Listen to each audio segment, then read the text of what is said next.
ನಮಸ್ತೆ ಫ್ರೆಂಡ್ಸ್, ಮಕ್ಕಳು ತರಕಾರಿ ತಿಂತಾ ಇಲ್ವಾ?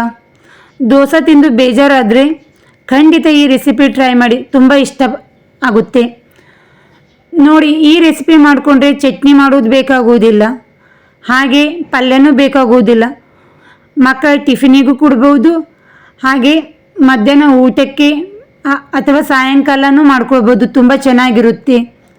ಮಿಕ್ಕಿರುವ ದೋಸೆ ಹಿಟ್ಟಿನಿಂದನೇ ನಾನು ಈ ರೆಸಿಪಿ ಮಾಡ್ತಾ ಇರೋದು. ತುಂಬ ಚೆನ್ನಾಗಿರುತ್ತೆ ಹಾಗೂ ಟೇಸ್ಟ್ ಅಂತೂ ತುಂಬಾ ಸಖತ್ತಾಗಿರುತ್ತೆ. ನೋಡಿ ಎಷ್ಟೊಂದು ಚೆನ್ನಾಗಿ ಬಂದಿದೆ ಅಂತ. ತುಂಬಾ ಸಾಫ್ಟ್ ಆಗಿರುತ್ತೆ. ಒಂದು ಸಲ ಈ ರೆಸಿಪಿ ಟ್ರೈ ಮಾಡಿ. ವಿಡಿಯೋ ಇಷ್ಟ ಆದರೆ ಲೈಕ್ ಮಾಡಿ, ಶೇರ್ ಮಾಡಿ.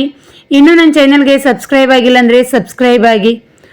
ನೋಡಿ, ಸಾಫ್ಟಾಗಿ ಫ್ಲಫಿ ಆಗಿರುವ ಈ ದೋಸೆ ಯಾವ ರೀತಿ ಮಾಡೋದು ನೋಡೋಣ ಬನ್ನಿ. ಈ ದೋಸೆ ಒಂದೇ ಅಲ್ಲ, ಇದರಿಂದ ನಾವು ಪಡ್ಡು ಮಾಡ್ಕೊಳ್ಬೋದು, ಹಾಗೆ ಇಡ್ಲಿ ಕೂಡ ಮಾಡ್ಕೊಳ್ಬೋದು. ನಿಮಗೆ ಯಾವುದು ಇಷ್ಟ ಇದೆ ಅದನ್ನು ಮಾಡ್ಕೊಳ್ಳಿ. ಬನ್ನಿ ಯಾವ ರೀತಿ ಮಾಡೋದು. ನಾನಿಲ್ಲಿ ದೋಸೆ ಹಿಟ್ಟು ತೊಗೊಂಡಿದ್ದೀನಿ. ಸ್ವಲ್ಪ ದೋಸೆ ಹಿಟ್ಟು ಉಳಿದಿತ್ತು, ಅದೇ ಹಿಟ್ಟನ್ನು ತೊಗೊಂಡಿದ್ದೀನಿ ಇಲ್ಲಿ. ನೀವು ಬೇಕಾದರೆ ಫ್ರೆಶ್ ಹಿಟ್ಟಿನಿಂದನೂ ಮಾಡ್ಕೊಳ್ಬೋದು, ಅಕ್ಕಿ ನೆನೆ ಹಾಕಿ. ನೋಡಿ, ದೋಸೆ ಹಿಟ್ಟಿಗೆ 1 ಸ್ಪೂನ್ ಜೀರಿಗೆ ಹಾಕ್ಕೊಳ್ತಾ ಇದ್ದೀನಿ. ಜೀರಿಗೆ ಹಾಕೋದ್ರಿಂದ ಟೇಸ್ಟ್ ತುಂಬ ಚೆನ್ನಾಗಿ ಬರುತ್ತೆ. ಹಾಗೆ ರುಚಿಗೆ ತಕ್ಕಷ್ಟು ಉಪ್ಪು ಹಾಕ್ಕೊಳ್ತಾ ಇದ್ದೀನಿ. ನೀವು ಮೊದಲೇ ಉಪ್ಪು ಹಾಕಿರೋದ್ರಿಂದ ಉಪ್ಪು ಹಾಕೊಳ್ಳೋಕೆ ಹೋಗಬೇಡಿ, ಇಲ್ಲದಿದ್ದರೆ ಉಪ್ಪು ಹಾಕ್ಕೊಂಡ್ರೂ ನಡೆಯುತ್ತೆ. ಹಸಿಮೆಣಸಿನ್ಕಾಯಿ ಪೇಸ್ಟ್ ಹಾಕ್ಕೊಳ್ತಾ ಇದ್ದೀನಿ. ಹಾಗೆ ಸಣ್ಣದಾಗಿ ಕಟ್ ಮಾಡಿರುವ ಟೊಮೆಟೊ ಹಣ್ಣು ಹಾಗೂ ಉಳ್ಳಾಗಡ್ಡಿ ಇದನ್ನು ಕೂಡ ಹಾಕ್ಕೊಳ್ತಾ ಇದ್ದೀನಿ. ಹಾಗೆ ಇದಕ್ಕೆ ಗಜ್ರಿನ ತುರಿದಿಟ್ಕೊಂಡಿದ್ದೀನಿ. ನಾನು ತುರಿದಿರುವ ಗಜ್ರಿ ಹಾಕ್ಕೊಳ್ತಾ ಇದ್ದೀನಿ. ಸಣ್ಣದಾಗಿ ಕಟ್ ಮಾಡಿರುವ ಕರಿಬೇವು ಹಾಗೂ ಕೊತ್ತಂಬರಿ ಸೊಪ್ಪು. ಕರಿಬೇವು ಹಾಗೂ ಗಜ್ರಿ ಆರೋಗ್ಯಕ್ಕೆ ತುಂಬಾ ಒಳ್ಳೆಯದು. ನೀವು ಬೇಕಾದರೆ ಇಲ್ಲಿ ಕ್ಯಾಪ್ಸಿಕಮ್, ಕ್ಯಾಬೇಜ್, ನಿಮ್ಮ ಮಕ್ಕಳಿಗೆ ಯಾವ ತರಕಾರಿ ಇಷ್ಟ ಇದೆ ಅದನ್ನು ಕೂಡ ಹಾಕ್ಕೊಳ್ಬೋದು. ತರಕಾರಿ ಎಲ್ಲನೂ ಹಾಕಿದ ನಂತರ ಚೆನ್ನಾಗಿ ಮಿಕ್ಸ್ ಮಾಡ್ಕೊಳ್ಳಿ. ನೋಡಿ, ಈ ಹದಕ್ಕಿದ್ರೆ ಸಾಕು. ತುಂಬ ತೆಳುನೂ ಬೇಡ, ತುಂಬ ಗಟ್ಟಿನೂ ಬೇಡ. ನೀವು ಇದರಿಂದ ಪಡ್ಡೂ ಹಾಕ್ಕೊಳ್ಬೋದು, ತುಂಬ ಚೆನ್ನಾಗಿ ಆಗುತ್ತೆ. ನಾನಿಲ್ಲಿ ದೋಸೆ ಹಾಕ್ತಾ ಇದ್ದೀನಿ.